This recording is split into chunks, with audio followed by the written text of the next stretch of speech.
मैं दीप्ति अग्रवाल, सहायक आचार्य राजनीति विज्ञान, रामेश्वरी देवी राजकीय कन्या महाविद्यालय में कार्यरत हूँ। आज मैं बीए पार्ट थर्ड का जो फर्स्ट पेपर है पाश्चात्य राजनीतिक चिंतन, उसमें जो प्रथम महत्वपूर्ण विचारक है प्लेटो। तो प्लेटो ने जो प्रमुख सिद्धांत दिए हैं उनमें से एक सिद्धांत है प्लेटो का साम्यवाद। उसके विषय में चर्चा करूँगी। साम्यवाद की जो व्यवस्था है वो आदर्श राज्य की प्राप्ति में एक बहुत महत्वपूर्ण साधन के रूप में प्लेटो ने माना है। प्लेटो ने शिक्षा और साम्यवाद दोनों को आदर्श राज्य, शिक्षा, साम्यवाद और न्याय तीनों को आदर्श राज्य की प्राप्ति का महत्वपूर्ण साधन माना है। जो शिक्षा है वो आदर्श राज्य की प्राप्ति का जहाँ एक सकारात्मक साधन है, वहीं साम्यवाद आदर्श राज्य की प्राप्ति का एक नकारात्मक साधन है।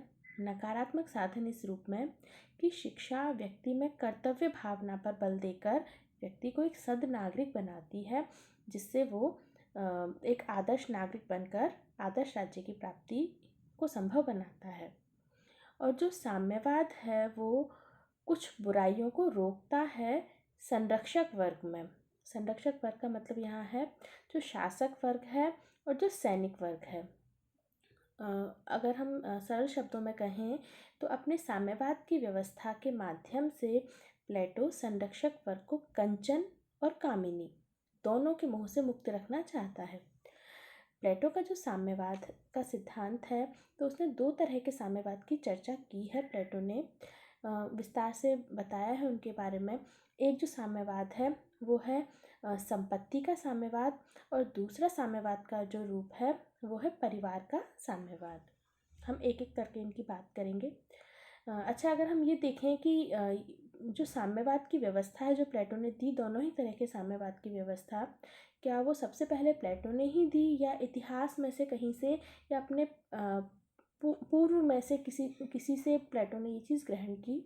तो यूनान में पहले भी हमें कुछ जगह ऐसी चीज़ें दिखाई देती हैं यूनानी समाज में जहाँ इस तरह की परंपरा रही या इस तरह के विचार रहे, जहाँ से प्लेटो ने परिवार और संपत्ति के साम्यवाद संबंधी कुछ बातें ली और उन्हें अपने आदर्श राज्य में अपने हिसाब से प्रस्तुत किया, आदर्श राज्य की प्राप्ति हेतु।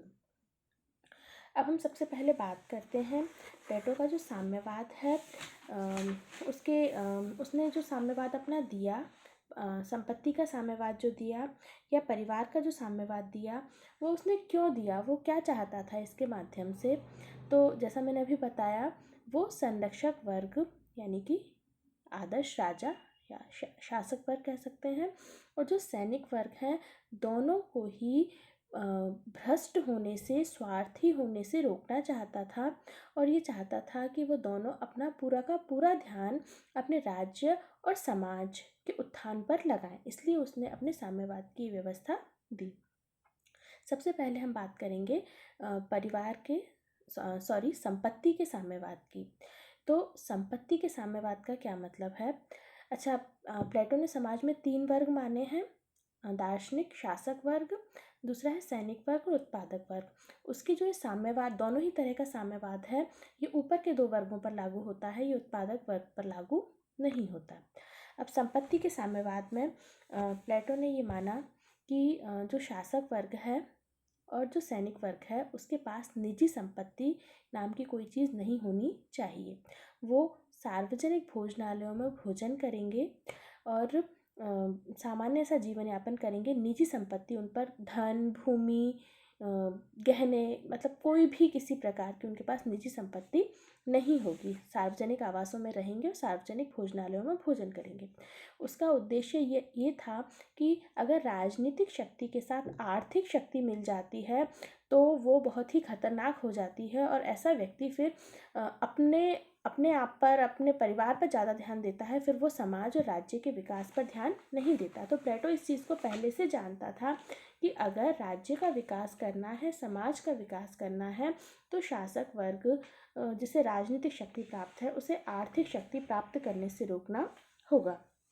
संपत्ति के साम्यवाद के अगर हम उद्देश्यों की बात करें तो उद्देश्य कह सकते हैं, हम उनके गुण कह सकते हैं। यानी संपत्ति का साम्यवाद जो प्लेटो ने दिया, यानी संरक्षक वर्ग को उसने संपत्ति से मुक्त रखा। इसका जो हमें अच्छाई दिखाई देती है, जैसे मैं बार बार बता रही हूँ कि वो राजनीतिक शक्ति को आर्थिक शक्ति से पृथक रखना चाहता है, और शासक वर्ग जो है उस शासक वर्ग को पूरी तरह से निस्वार्थ बनाना चाहता है, ताकि वो अपना पूरा का पूरा ध्यान समाज के विकास पर दे सके। अब हम इसकी कुछ कमियां देखें कि अगर व्यक्ति के पास या शासक वर्ग के पास निजी संपत्ति नहीं होती तो इससे क्या दिक्कत हो सकती है।